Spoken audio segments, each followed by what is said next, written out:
एको हम निर्ममः शुद्धो ज्ञानी योगींद्र गोचरः। कल इस कारिका के ऊपर हम सब ने मिलकर चिंतन किया। दो नावों में जो होता है, दो नावों में जो सवार होता है ना, वो अपने गंतव्य तक नहीं पहुंच पाता है, वो बीच में ही अटक जाता है। इसलिए एको अहम, एको अहम कहा था। दो नाव में नहीं बैठना, एक नाव में बैठोगे तो मंजिल आपको मिल जाएगी, और दो में बैठेंगे तो आप बीच में ही अटक जाएंगे। इसलिए कभी भी दो नाव है हमारे पास में, तो हम क्या करते हैं, दोनों में बैठना चाहते हैं। तो दो ही बात नहीं होई सयाने, विषय भोग और मोक्षहु पाने। ये दो बातें एक साथ नहीं होगी। इस आशय की बात अपन ने कल की। समय सार में एक उदाहरण आता है कि कीचड़ में लोहा डालो और कुछ समय उपरांत वर्ष बाद निकालो तो वो जंग खा जाता है। और सोना डालो कीचड़ में, वर्षों बाद भी निकालेंगे तो जो का त्यों रहता है। ये क्या कह रहा है? ये कह रहा है कि तू जुड़ मत, किसी से जुड़ेगा तो तेरा भी वही हाल होगा जो उस लोहे का हुआ था। यहाँ पर आचार्य श्री जी वही कारिका पूज्यपाद स्वामी हमें बता रहे हैं इसके माध्यम से कि संयोग है तो निश्चित रूप से हमें दुख है। दुख संदोह भागित्वम संयोगादि है देहि नाम त्यजामेनम ततः सर्वम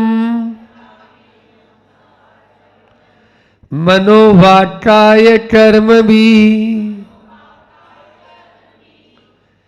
बहुत ही सार गर्भित शब्दों में है। नाम ही क्या है? ग्रंथ का नाम ही है इष्टोपदेश। इष्ट का मतलब होता है जो हमारे लिए हितकारी हो। ऐसे हित का उपदेश देने वाला यह इष्टोपदेश है। एक एक कारिका हमें बता रही है कि किस प्रकार से हम कष्टों से, दुखों से अपने आप को ऊपर उठा सकते हैं, अपने आप को बचा सकते हैं। यहाँ पर बोल रहे हैं संयोगात इह देहि नाम। इह यह संसारी प्राणी, देहि नाम। देही देह का मतलब होता है शरीर। यह शरीरधारी जितने भी हैं, इन शरीरधारी संसार में वह संयोग से, पंचमी विभक्ति है, संयोग, संयोगात, संयोग से दुख संदोह भागित्वम, दुख रूपी समूह का, एकाध दुख नहीं, छोटा सा दुख नहीं, खूब पगाम दुखा, बहुत सारा दुख, उन दुखों का भागित्वम, भागी बना हुआ है। दुख का भागी क्यों बना है? संयोग से बना है। त्यजामेनम ततः सर्वम, इसलिए एनम, इन सबको, त्यजामी, अहम त्यजामी, मैं छोड़ता हूं। सर्वम, सबको, सभी, इन जो जितने भी संयोग है उन संयोगों को मैं छोड़ता हूं। किस रूप में? मन से, वचन से, काय से, कर्म भी और क्रिया से। कर्म भी, कर्म से भी छोड़ता हूं। कर्म किसी तरह का मेरा आगमन न हो। इस प्रकार के भावों के साथ में जब अपन छोड़ेंगे तभी हम सुखी हो सकते हैं। अन्यथा सुखी नहीं हो सकते हैं। दुख के ही भागी हम बने हुए हैं। इसलिए अभी आचार्य भगवान कुंद स्वामी का ही अनुकरण कर रहे हैं इन सब गाथाओं की कारिकाओं के माध्यम से। जो समय सार में जो लिखा है वो आपको इष्टोपदेश के माध्यम से मिल रहा है, ये समझ लीजिए। हाँ, वही कारिका वहाँ पर क्योंकि शिष्य उनके इन्होंने उसको स्वीकार किया और उसी रूप में इसको आपको प्रस्तुत सरल भाषा में कर दिया। वहाँ पे समझने में थोड़ा कठिनाई होती है और वो उपरिल भूमिका के लिए है, ये श्रावकों के लिए भी इसको उपलब्ध हुआ कि श्रावक घर में रहकर भी किस प्रकार से संवर और निर्जरा कर सकता है, उसके लिए यहाँ पर बताया। किस प्रकार से वह कोई भी चीज़ जो है मिली है उसको तो वो चली भी जाती है तो दुखी ना हो। वहाँ तो जो चलने की बात ही नहीं है, यहाँ तो खुद छोड़ने की बात है। यदि वो चली गई तो और अच्छा मानता है कि चलो बला टली, चलो एक बला टली अपने साथ से। तो ये ऐसा क्योंकि वो स्वयं ही उसको छोड़ने की बात कर रहा है।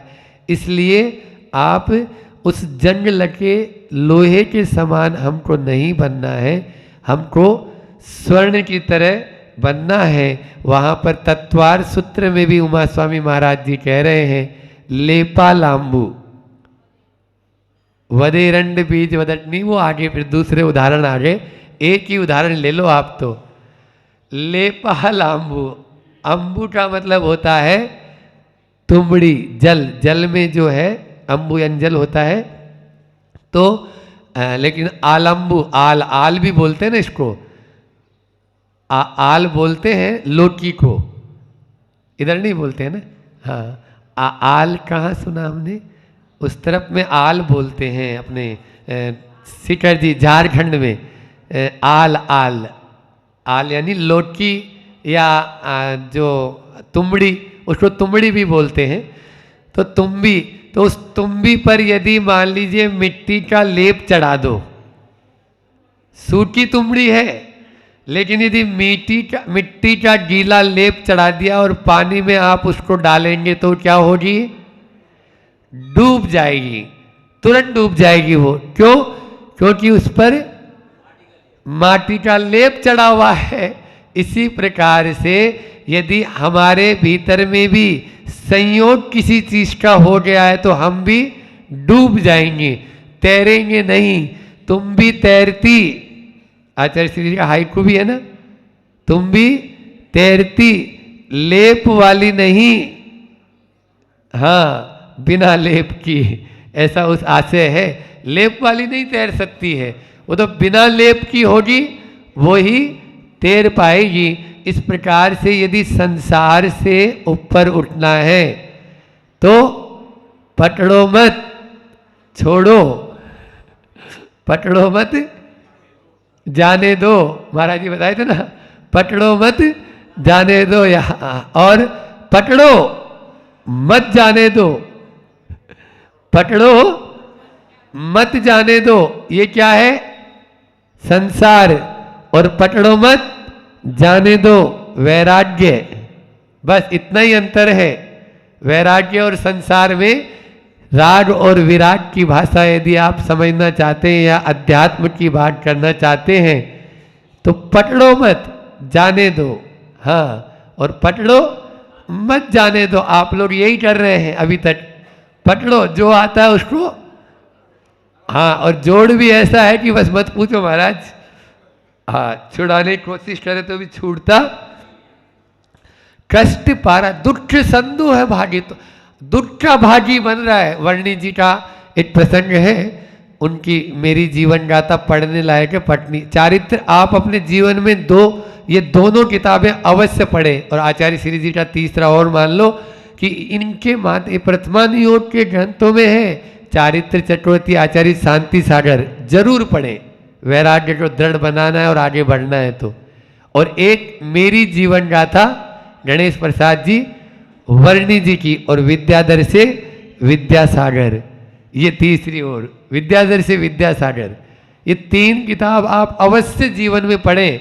इसके माध्यम से, और कहानियां हैं तो इतना अच्छा लगता है। छोटे छोटे बच्चों को भी आप पढ़वाएं, पाठशाला आदि में भी इनके माध्यम से बहुत सारा उनको वैराग्य की, अभी हम जो है ना पवित्र मानव जीवन बच्चों को पढ़ा रहे हैं, जो आप लोगों को बड़ों को समझ में नहीं आ सकती। वो आपके यहाँ मंडी भामोरा में क्योंकि वो हमारी पढ़ी भी नहीं थी, तो मैंने बोला अपनी भी पढ़ लेंगे, पद्यानुवाद में है, तो लोगों को एक भजन के, बच्चों को एक भजन के साथ में उसको गा के सुनाते हैं तो उनको बहुत अच्छा लगता है। फिर उसका अर्थ बता देते हैं, 8 लाइन 4 लाइन की जो होती है पद्यानुवाद ज्ञानोदय छंद में, बहुत अच्छी, कि मानव जीवन को पवित्र कैसे बनाएं, यही तो उन बच्चों को सिखाना है।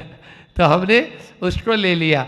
कल था कि बहुत ही आचार्य श्री की बहुत अच्छी लाइनें थी उसमें, तो अभी मैं वो वर्णी जी का प्रसंग लेना चाह रहा हूँ।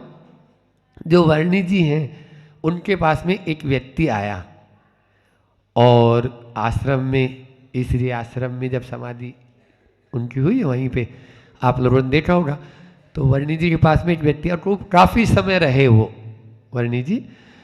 अब वो आश्रम का व्यक्ति, आश्रम में वो व्यक्ति आया, बोले महाराज बहुत कष्ट है, बेटा बहू की तो पूछो ही मत, इतना कष्ट देते हैं कि मत पूछो, हमें तो हमारी हालत बहुत ज़्यादा दयनीय है, और अब तो रोना ही आता है, घर पे बैठ के भी हम रोते ही रहते हैं।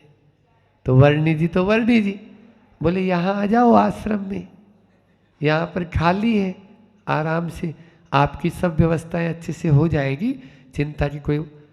महाराज जी बेटा को कैसे छोड़ दूँ, वो मेरा बेटा है, बेटे को छोड़ के थोड़ी आ सकता हूँ।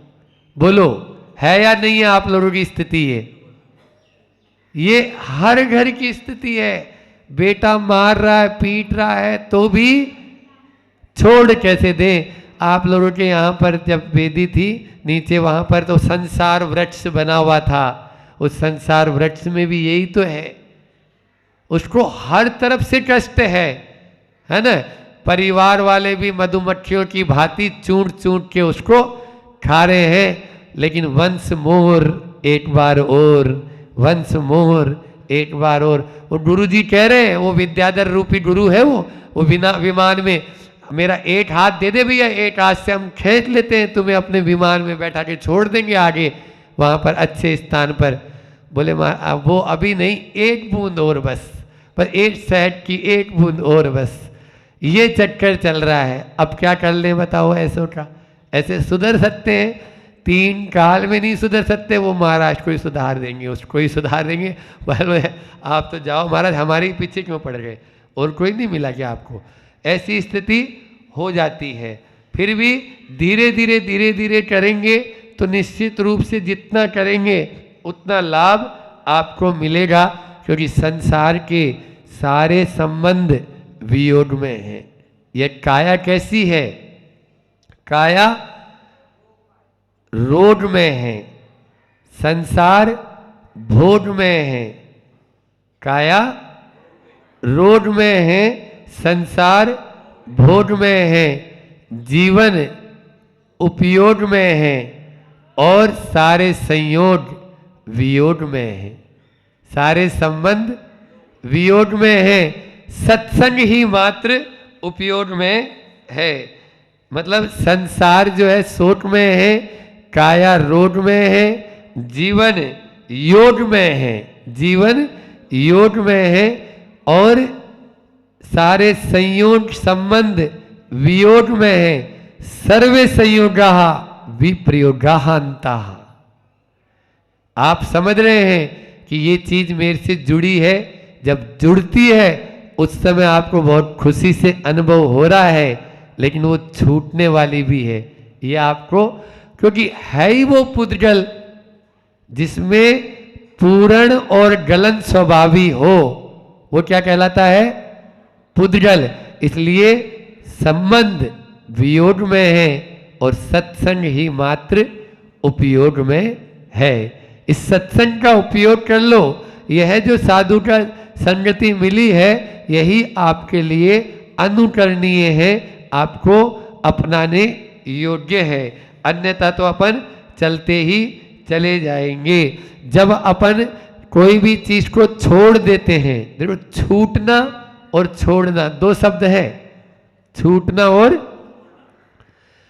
छूटने में आनंद आता है या छोड़ने में आनंद आता है? बोलो।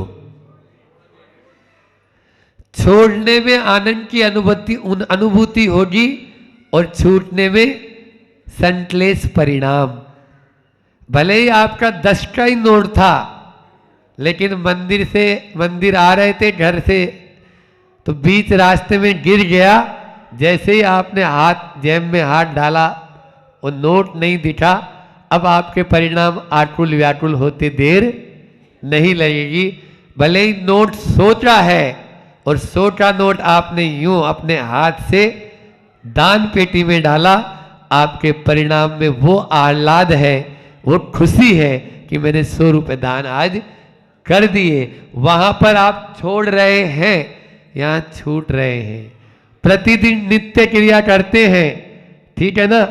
जंगल जाते हैं तो शौच जाते हैं तो फ्रेश अपने आप को महसूस करते हैं, और यदि वोमिटिंग होती है तो बोलो, उल्टी में छूटना है। जो उल्टी हो रही है वो छोड़ना नहीं है। महाराज हो ही नहीं रही महाराज, बिल्कुल जी घबरा रहा है, जी मतला रहा है, सिर भन्ना रहा है, फट रहा है बिल्कुल। अब तो वो निकलेगा तभी काम चलेगा, है ना? ये क्या है? छूटना। और वो क्या है? छोड़ना। आप प्रतिदिन करते हैं, तो इसलिए छोड़ने से पहले, छूटने से पहले छोड़ दो। देखो, हाय तोबा करके तो छूटना ही है। वो तो आपको चाहिए शरीर है, चाहे वो संबंधी है, चाहे वो संपत्ति है, 3 ही है। इन 3 को छोड़ना है। हम 3 की बात कर रहे हैं, और 3 लोक में जो सर्वोच्च पद है उस पाने की बात है। इन 3 को छोड़ दोगे तो 3 लोक में जो सर्वोच्च पद है वो आप पा जाओगे। 3 क्या छोड़ना है? 3S है। एस छोड़ना है, बस 3 एस। एस ये वाला ऐसो आराम तो छोड़ना ही है। 3 एस कौन कौन से? शरीर को छोड़ना है, संपत्ति को छोड़ना है, और संबंधी को छोड़ना है। संबंधी, जो संबंध आप तक, जो चाहे माता है, पिता है, जो संबंध है सब, जब शरीर को ही छोड़ने की बात हो गई तो अन्य से संबंध क्या? ठीक है ना? तो इन 3 को छोड़ने की बात है। इसलिए छूटने और छोड़ने में और उदाहरण दे देते हैं। आचार्य भगवान का उदाहरण है फटना और फाड़ना। फटना और फाड़ना। तो फटने में कुत्ता भी नहीं खाएगा। दूध फट जाए तो बाहर रख देना, गैया भी नहीं लेगी, उसको पिएगी। और फाड़ना है, उसको छेना बनता है, मिठाइयाँ बनती है, तरह तरह के पकवान बनते हैं, व्यंजन बनते हैं। ये क्या है? फाड़ना। हाँ, और छेने का पानी तो और स्वास्थ्य के लिए वो तो बहुत ही बढ़िया है। तो ये सब चीजें हमारे लिए गुणकारी है, अपनाने योग्य है। तो आप इस शरीर फटे इससे पहले फाड़ दो। इस शरीर फटे इससे पहले फाड़ दो। अच्छा छेना बनेगा और आनंद आएगा, खाने में भी अच्छा लगेगा। ठीक है ना? हम हो क्या रहा है? वो तो फटना तो है। कपड़ा जो है आपने खरीदा है तो फटना है। अब आप कितना ही उसको रफू कर लो, कभी इधर से फटेगा, कभी उधर से फटेगा, कभी इधर से सिलोगे, इधर से, जहाँ से सुई डालोगे वहाँ से फटेगा। और तो बोलो, हाँ, वो समय सार में यही कारिका है जो आप बोल रहे हो ना, ये कारिका है। जीर्णम वस्त्रम, मतलब यानी वस्त्र जो है जीर्ण हो गया है, तो अब उसको आप कहीं से कुछ भी करो। ये अध्यात्म में जाने के लिए यही कुंजियां हैं। और इन उदाहरणों के माध्यम से ये आचार्य भगवान हमें कहना चाह रहे हैं कि तू अपनी उस आत्मा की ओर दृष्टि रख। हाँ, उसको, उसकी ओर दृष्टि रखेगा तो निश्चित रूप से तुम्हें बहुत कुछ मतलब यानी मिल सकता है। और यदि तुम इन संसार के जो इन्हीं को सब कुछ मान चुका है, एक्चुअली में स्वभाव को ही हम नहीं समझ पा रहे हैं। क्योंकि स्वभाव क्या है? स्वभाव है सर्वे संयोगाः विप्रयोगाः अंताः, जिनका संयोग हुआ है उसका वियोग निश्चित से होगा। आज मानो तो कल मानो तो कुछ भी है, जो भी संयोग होता है उसका वियोग होना निश्चित है। शरीर है, इस शरीर का भी अंत होना है। आत्मा नहीं मरती है, क्या मरता है? क्यों? आत्मा मरती, शरीर मरता है। अध्यात्म में शरीर ही जाता है। हम भी कहते हैं फलाने चंद जी गए, बाबूलाल जी मर गए, तो अब बाबूलाल जी कोई आत्मा का नाम था क्या? बोलो, बाबूलाल जी मर गए, बाबू राम चले गए, या हाँ यहाँ से जाके चल बसे, यहाँ से जाकर वहाँ बसे। आचार्य श्री का हाइकू है ये। हाँ, यहाँ से जाकर वहाँ बसे मतलब यहाँ से चल बसे, वे चल बसे, यहाँ से जाकर वहाँ बसे। तो एक गाथा एक कारिका और ले लेते हैं कि आज वो फार्मूला भी आपको बता देते हैं कि कौन मरता है। देखो, शरीर को नहीं मारना है। शरीर को यदि मारोगे तो आत्महत्या कहलाएगी, तो आत्मा को मारना है। बोलो, हाँ, शरीर को स्वयं को नहीं मारना है। अपना शरीर से अपना ममत्व भाव, निर्ममत्व अपन को होना है। इसको शरीर के मरण को अपना मरण समझ रहे हो, ये तो बेवकूफी कहलाएगी, मूर्खता कहलाएगी।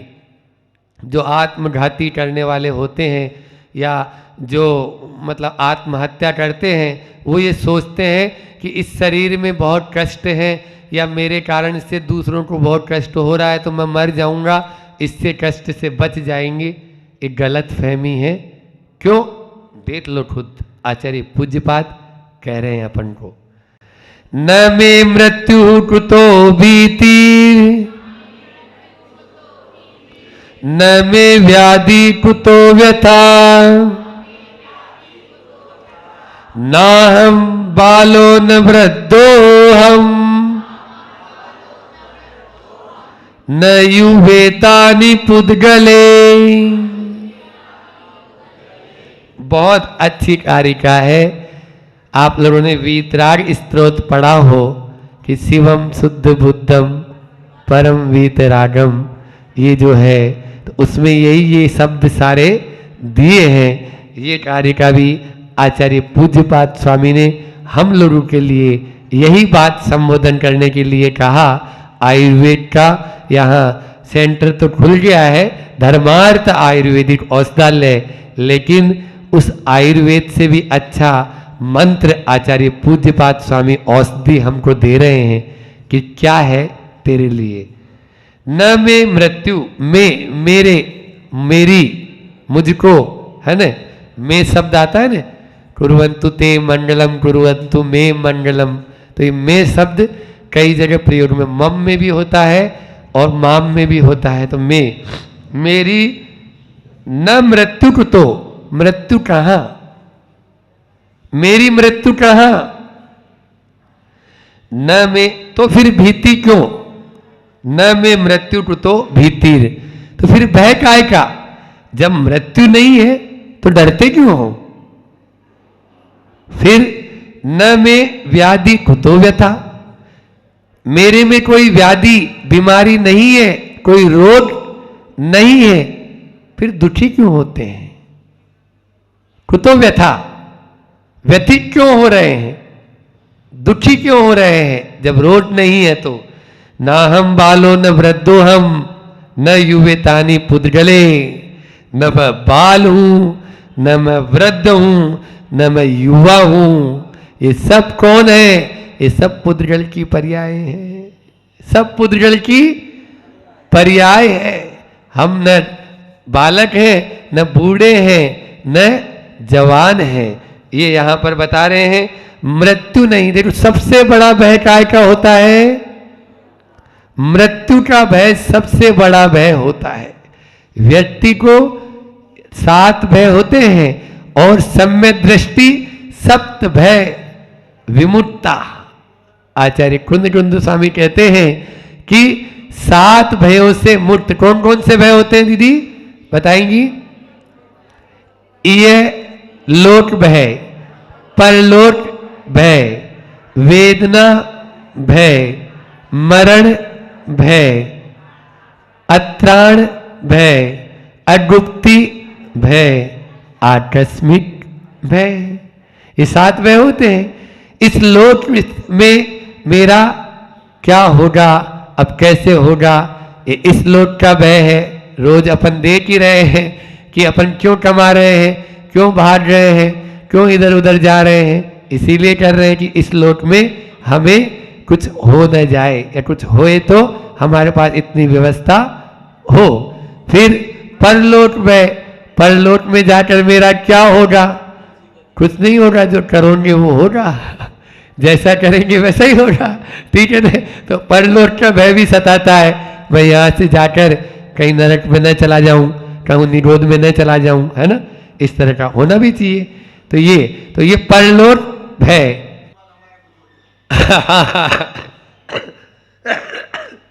बहुत अच्छा कि हर चीज को देख के अपन उपयोग में। फिर अत्राण भय, मेरा कोई भी नहीं है इस संसार में, ये क्या है? अत्राण भय। फिर उसके बाद में अगुप्ति भय, चेतन अचेतन पदार्थ, मतलब मेरा कोई साथ दे नहीं सकता। वास्तविकता तो यह है, कोई भी साथ दे ही नहीं सकता, देता नहीं है, मेरा कोई भी साथ नहीं देता। अत्राण भय और अगुप्ति भय एक से ही लगते हैं, लेकिन अंतर है। चेतन के साथ में जोड़े तो अत्राण भय जोड़े, और अचेतन के साथ में जोड़े, जो अचेतन संपत्तियां वगैरह दिख रही है ना, ये बिल्डिंग है, ये मकान है, ये माइक है, ये सब कुछ, तो ये क्या है? अचेतन। और मेरे सगे संबंधी या कोई भी दूसरी आत्मा मेरा कुछ कर नहीं पा रही है, ये अत्राण भय है।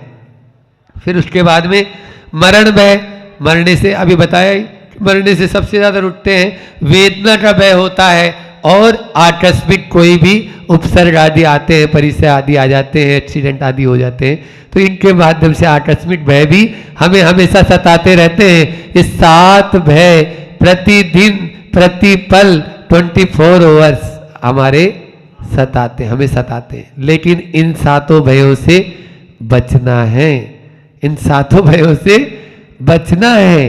तो क्या करना है? कुछ नहीं, एक की शरण में आ जाओ तो ये 7 तो अपने ही भाग जाएंगे। आत्मा की शरण में आ जाओ तो इन 7 भय से आपको कोई भी भय लगने वाला नहीं है। जैसे छोटा बच्चा होता है तो उसको कोई भी भय रहता है तो वो कहाँ आ जाता है? माँ के आंचल में। बस आप भी वही याद रखो, मेरी दुनिया है माँ तेरे आंचल में, है ना। मेरी दुनिया है माँ तेरे आंचल में, जैसे वो बच्चा बोल रहा है, वैसे ही यहाँ पर हम जिनवाणी माँ की शरण में आ जाएं, प्रभु की शरण में आ जाएं, और उस अपनी आत्मा की निश्चय से अपनी आत्मा की शरण में, और बाहर से आए तो देव शास्त्र गुरु की शरण में। और कोई शरण है ही नहीं। चत्तारि शरणम अन्यथा शरणम नास्ति, अन्यथा शरणम नास्ति त्वमेव शरणम मम। बस और कोई शरण नहीं है। दर्शन पाठ में पढ़ तो लेते हैं, सब टेप रिकॉर्डर की तरह चलता है ये अन्यथा शरणम नास्ति त्वमेव। कोई वो उसको पता लगे बाजू में वो पत्नी खड़ी हो और वो यदि बोल रहा हो तेज आवाज में, वो एक आंख दिखाए तो तुरंत नीचे उतर जाएगा, वहीं से भगवान के सामने से भी बोले यही मेरी शरण है और कोई शरण नहीं है। क्यों लखपति जी हंस रहे थे तो हमारे जी? हाँ, बोले क्यों आपने कौन को शरण बोल रहे थे वहां पे? हमारे सामने दूसरों को शरण बना रहे थे। बोले नहीं, तू ही शरण है मेरी, तो और कोई शरण नहीं है। ये उसको बोलेगा। ये निश्चित रूप से हो रहा है। ये हो रहा है नहीं हो रहा? बताओ, हाँ तो भर दो, हाउ तो बोलो हाउ। हाँ वो बोलेंगे, क्योंकि वो निश्चित रूप से अपन उसे ही बोल देते हैं कि अन्यथा शरणम नास्ति त्वमेव शरणम मम, चत्तारि शरणम पवजामि, अर्यंता शरणम पवजामि, सिद्धे शरणम पवजामि, साहु शरणम पवजामि। अब साहु वाहु कछु नहीं, साधु वो जितनी देर बोल रहे हैं, जो दिख रहे हैं तो सही है, अन्यथा अरे ऐसे कर रहे थे वो, ऐसे बोल रहे थे वो, कछु नहीं उनको तो ये होता है। है ना। तो इसलिए शुद्ध मन से, सच्चे मन से हमको स्वीकार करना पड़ेगा। स्वीकार कर लोगे तो कल्याण होगा, और स्वीकार नहीं करेंगे तो कल्याण नहीं हो सकता है। समय भी हो रहा है, देखो अपना ध्यान हम इधर उधर आचार्य श्री जी का संस्मरण और सुना देते हैं। अब महाराज जी तो क्या स्लो चल रहे हैं। आचार्य श्री जी संस्मरण, आचार्य श्री जी को हर्पिस हो गई। किस प्रकार से देखो हमारा मतलब, यानी यह आत्मा ही अपना है और शरीर से कैसे ध्यान हटाना चाहिए। तो वो आचार्य श्री जी को अमरकंटक जब चातुर्मास हुआ था ना, तब हर्पिस, भयंकर हर्पिस हो गया, और एक कदम चलने, और हर्पिस में कैसी पीड़ा होती है खुद आचार्य श्री से पूछा, तो आचार्य श्री जी को पूछा, आचार्य श्री जी इसमें कैसी वेदना होती है। हजारों बिच्छू एक साथ डंक मार दें ऐसी वेदना होती है हर्पिस बीमारी में। हर्पिस बीमारी में ऐसी वेदना होती है, बहुत भयंकर कष्ट होती है, पीड़ा होती है। न बैठते बनता है, न खड़े होते बनता है, न लेटते बनता है, न सोते बनता है, न खाते बनता है, न पीते बनता है, कुछ भी नहीं कर सकता आदमी। ऐसी बिल्कुल मतलब अंदर ही अंदर वो बिल्कुल वेदना होती है। फिर आचार्य श्री जी प्रश्न कर दिया, उसने विद्वान थे। फिर भी आचार्य श्री जी आप स्वाध्याय और प्रवचन नहीं छोड़ते, आप तो स्वाध्याय के समय स्वाध्याय में कराते हैं, करा रहे हैं, और प्रवचन के समय प्रवचन कराते हैं। आचार्य श्री जी ने जो जवाब दिया ना, वो इस पूरी कारिका का सार है। पूज्यपाद स्वामी की इसी कारिका का बोल रहे हैं कि शरीर अपना काम कर रहा है, मैं अपना काम कर रहा हूं। क्या जवाब दिया?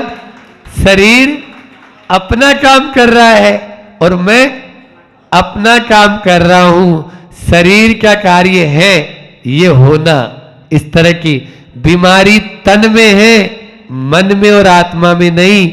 हम क्या करते हैं, पहले से उसको आत्मा में और मन में हावी कर लेते हैं। पहले बीमारी हो जाए तो एक बटी यहां पर दे रहे हैं, न में कुतो भीतिर।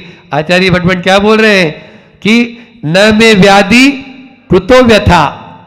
जब शरीर में व्याधि होती है, आत्मा में व्याधि है ही नहीं, तो फिर तुम व्यथित क्यों हो रहे हो, कष्ट क्यों पा रहे हो। ये अपन सबसे पहले संतोष बटी खाइए और तुरंत आराम पाइए।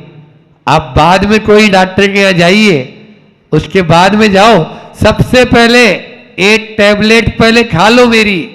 ये टैबलेट अपने पास में हमेशा रखो, चाहे अटैक आए, चाहे कैंसर हो, चाहे कुछ भी होए, पहले ये वाली टैबलेट अपने पास में हमेशा यहाँ जेब में ही रखो।